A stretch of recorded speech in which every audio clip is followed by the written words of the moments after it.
I tricked you, Trina. I tricked you to bring me hand sanitizer because Dr. Cabrera's in the studio and I wanted him to. I was trying to get you because you're in your scrubs.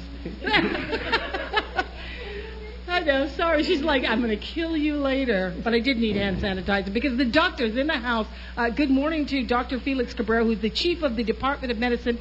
This is our regular Tuesday Bit Your Healthcare Partners brought to you by GRMC, where patients are partners. Good morning. How are you? I'm very good. Good morning, Patty. It is so good to see you, in my natural habitat. The last time that I saw you was at an incredible sort of sit-down living room feel conversation about cancer. And taking out some of the mysteries of the disease and how you as a physician, your own personal story in dealing with cancer as well as being a physician. It was really a great conversation with Nancy Borowick, the author. Your story is really intriguing. First of all, Dr. Felix Cabrera comes from Saipan originally. You got to give him the bio because it's such a cool story. Oh, well, yeah. Born and raised on Saipan.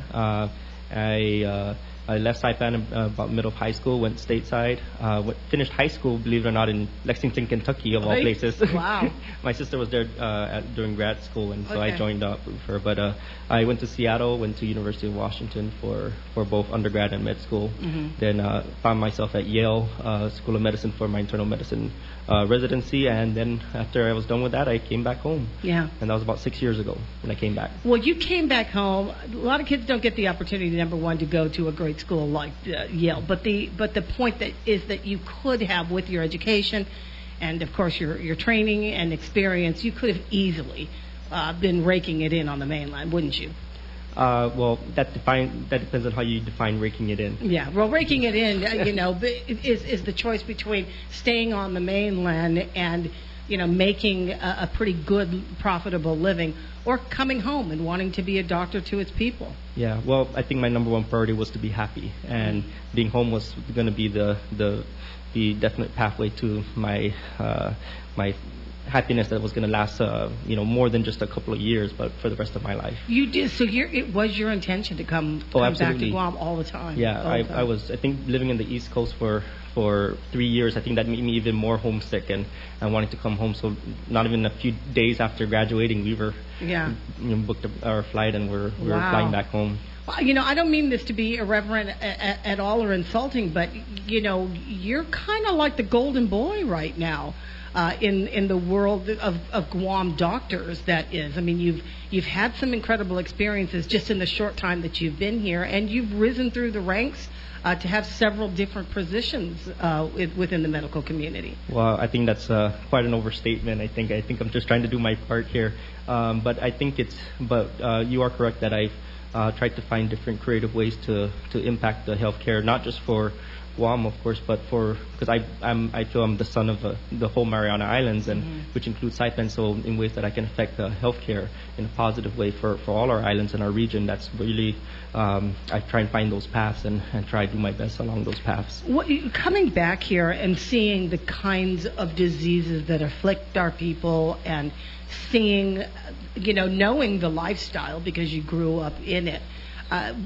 You have a different perspective of being a part of it, yet being somebody who tries to prevent so much of the bad parts of our lifestyle. Yeah, when I approach my whole approach to healthcare on the island is really thinking about not just my patients as patients, but these are easily can be transferred to my family members and the rest of my friends and their family members, and so I always take that to heart, and during medical training they try and teach us not to fall into transference and counter-transference, but it's inevitable here on this island that I will look at my elder woman patient and think of my grandmother, who has passed, or I would see middle-aged tomorrow male, and I'll think about my father who died at the age of 45, but those things I use that in a positive way, and I use it to channel my energy and hope to spark some change in terms of lifestyle changes that I beg my patients to make. I mean, because you understand what some of the temptations are of this lifestyle, and how easy it is to get locked into a life in aircon. Does that help you or does it help doctors who aren't from here, that have come here to practice, understand or have a more intricate view of the people in order to better have a relationship with them in treatment? I think it's absolutely critical, and I've done my part in helping bring a lot of physicians to the island, especially for GRMC. And a lot of things I look at is what is their view on this whole region, and how are they able to adapt to the culture here and be able to relate and code switch in when needed, and be able to talk on a level playing field with the people of this area. And so without that, it's really difficult to affect change. So what do you do exactly at GRMC? Well, currently I'm an internal medicine hospitalist, and right now I'm serving as the chair of the Department of Medicine. Okay. So as an internal hospitalist, you spend a lot of time actually at the hospital. Yes, correct. And with patients. Correct, yeah. And so my time here in Guam has evolved, where I initially had a private practice with a group and had my own patient panel in primary care. That's mainly outpatient clinic work. And then I also was a inpatient hospitalist at GMH at first, for the first 2 years. And then after that, so I've slowly kind of shifted, and I felt that the need, at least right now, was for me to focus my energy on being a hospitalist and really trying to develop that program at GRMC, where a lot of what we promote are the specialists that come in, and the subspecialists and all these services that are not that Guam has not been used to.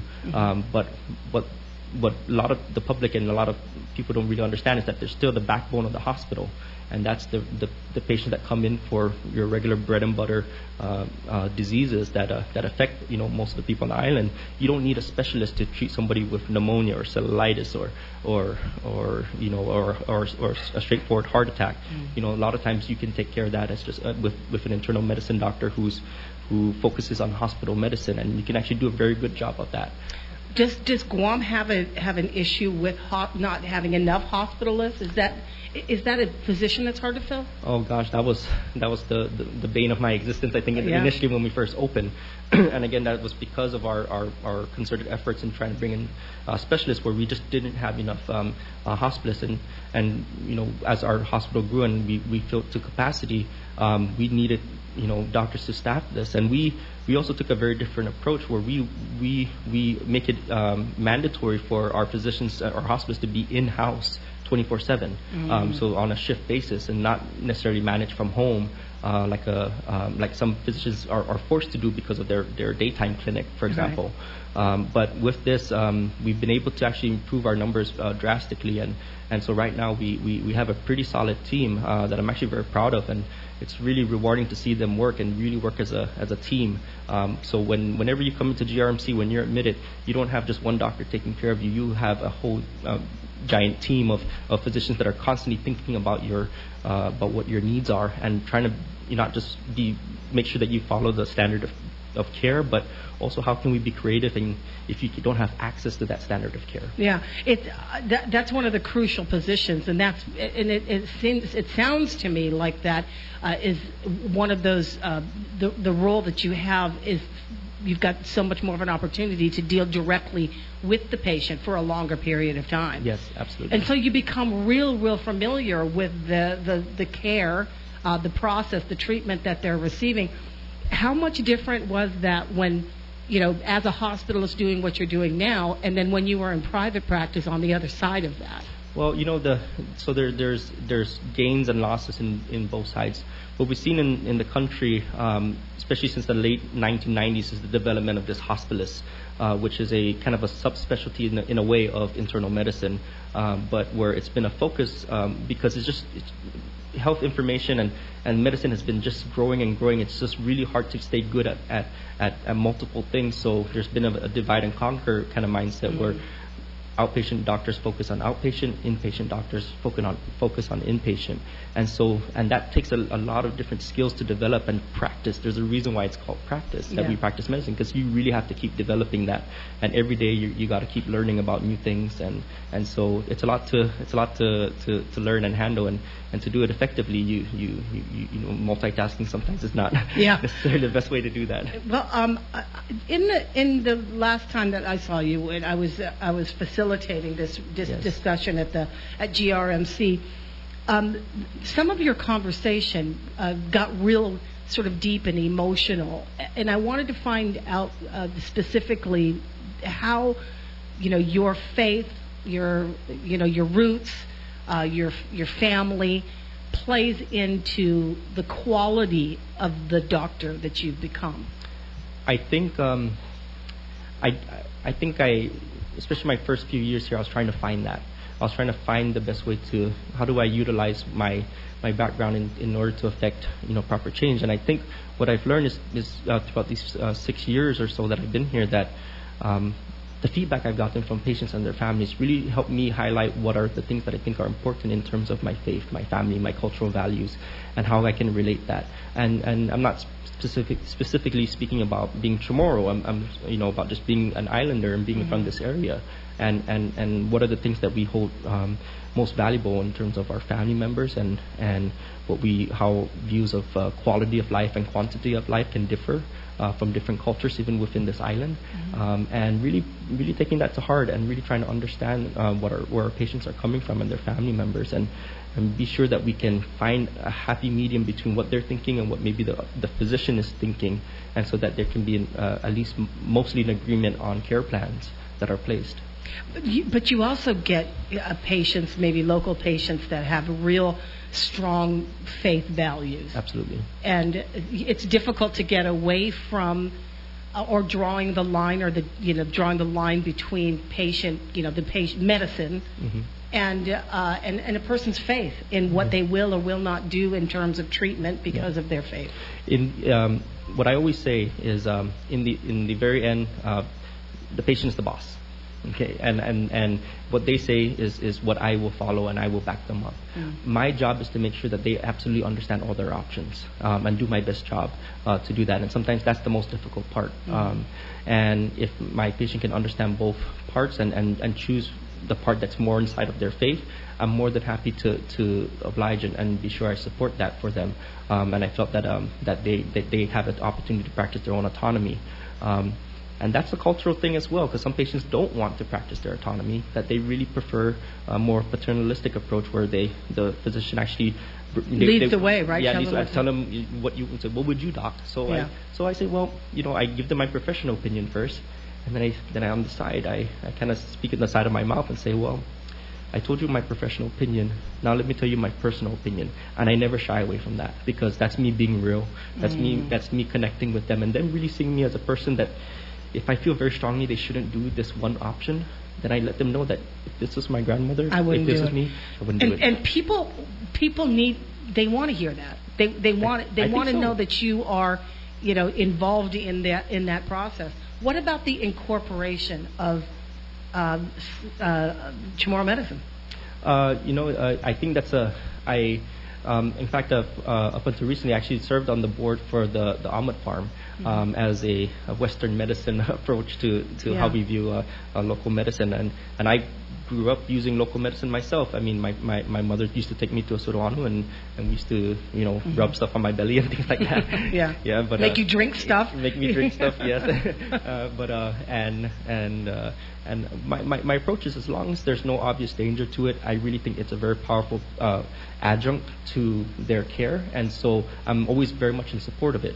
But if you use that as a reason to reject Western medicine, then I think that might be dangerous. So I try and find that medium where I say, well, let's try both. As long as there's no conflicting parts of it, I think we can both be happy. At the very least, we're going to get a placebo effect, and we can't undersell that sometimes. Oh, this is true. Oh, I'd never thought of it that way, but yeah, absolutely. Do you have patients that are intimidated maybe by the kind of technology that is available now and the state-of-the-art equipment that you have at GRMC? You have to take out some of the mystery of the machinery? Absolutely. One of the things I'm most proud of about GRMC is that they've really brought literally state-of-the-art medicine to this island. And I can proudly say that the hospital is 100% paperless. Yeah, there are loose leaf papers from here and there that come from outpatient, but we essentially operate without paper. Everything's computerized, the notes, the medical record, the digital imaging from your Really, from your even radiology. as an inpatient, As they an don't inpatient. fill out the records. They have a computer bedside kind of thing. Oh yeah. Oh, okay. Every bedside has a computer basically, Yeah. and so we've our computer system. Technically, there's an app for on the iPad and everything. We just haven't fully got integrated that system yet, but we can have the capability of showing patients their images while they lay in bed, and I think that can be a very powerful part. And so we try and utilize that. We're talking to Dr. Felix Cabrera, a Saipan boy, a son of Guam now, of course, a Chamorro doctor that has been practicing now. He's with GRMC now, but how long have you been practicing on Guam? You said About a little over 6 years. A little over 6 years. Yeah. And is there any other place that you can, how much higher you can get, or how much more you can work within the structure of GRMC in your practice? Well, I was very fortunate. Going back, I've actually been with GRMC about a year and a half before opening, before the hospital opening. So it was myself and Dr. Mike Cruz as the two physicians that came on board, and we were kind of the yin and the yang. He's a general surgeon, I'm internal medicine. He's from one generation, I'm from another, and we approached our how we envision this hospital serving the region. And that's the part I always underline there, the R in GRMC, is that this is a regional hospital. And we have a very, a pipeline that I'm extremely proud of for our patients from Saipan who get transferred from CHC there and medevac to GRMC directly. We do our part to do our service for them, and then we send them back. And so we service Saipan in a way that I don't think Saipan's been able to have and get that kind of care. Yeah, without having to go as far as Manila or stateside. That was a big deal for a lot of us. Yeah. I'm going to go to Mark. He's got a question or comment for you. Good morning, Mark. Say hi to Dr. Felix Cabrera. Hey, good morning, sir, and good morning, Doctor. Good morning, Mark. Good morning. It's nice to see a local boy here in Guam at least providing some good services for the island. I just have one question. Do you know if there's anything in the table? So I know any talks about GRMC, any negotiation with Take Care, trying to hash out whatever needs to be done, and hopefully some of the members of Take Care can start utilizing the facility. And that's the only thing I am asking right now. Thank you. Oh, you're welcome, Mark. That's a controversial question. Well, I think what's not controversial about that question is that I think everyone here deserves quality care, and I think quality care is a human right, and I think it's something that we all should strive to, so that everyone can have access to that. I am in no position to comment on the negotiations of Take Care, because that's not my specialty. That's on the back side, where I strive to be on the front side. But I do sincerely hope that there can be a compromise, and we can find a way so that, because that's the thing that breaks my heart when I hear a lot of the Take Care patients who are including my own family members, where they come to me and they feel defeated that they have no access to GRMC, that they don't have access to 7-Day Adventists or other entities that are very important in providing them quality local care. Jackie is next on the phone. Hi, Jackie. Good morning. Hi, Patty. Hi there. Hi, Dr. Felix. Hi, Jackie. I have a question. GMH and Naval Hospital and GRMC also actually are very open to having stayovers or family members stay over, right? Yes. The only problem I have there is that the chairs and the waiting in the yes. What is it? They're very nice, but they're not very accommodating. What's that? What are we talking about? So what Jackie's trying to express here is that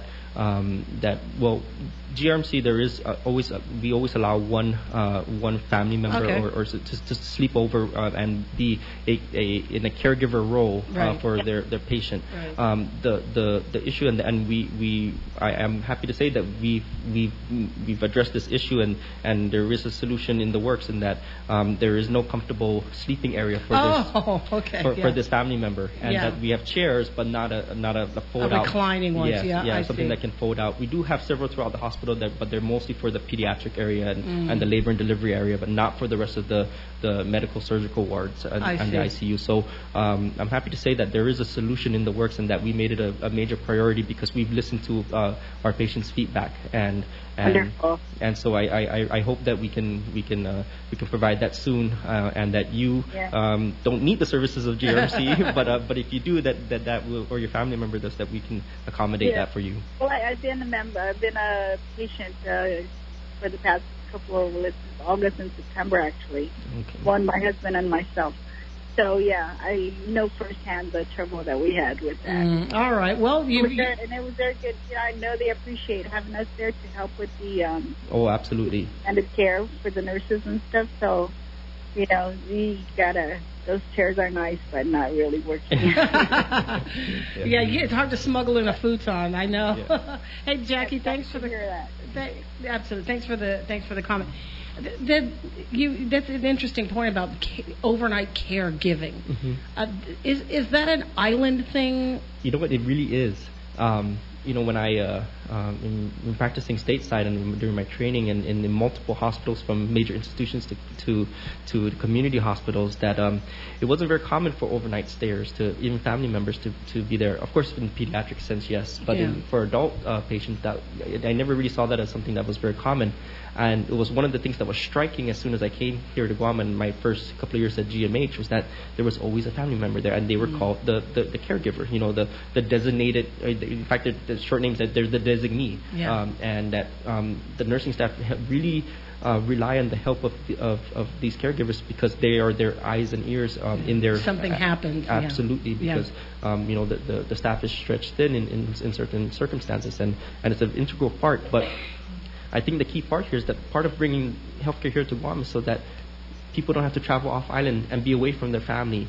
And if we can't accommodate that here, then I think we're missing a big point. That's so true. There is some. My mother used to say, I don't want, like my grandfather, I don't want him to wake up and then not see a familiar face, which is a really difficult thing for the elderly in a hospital to wake up.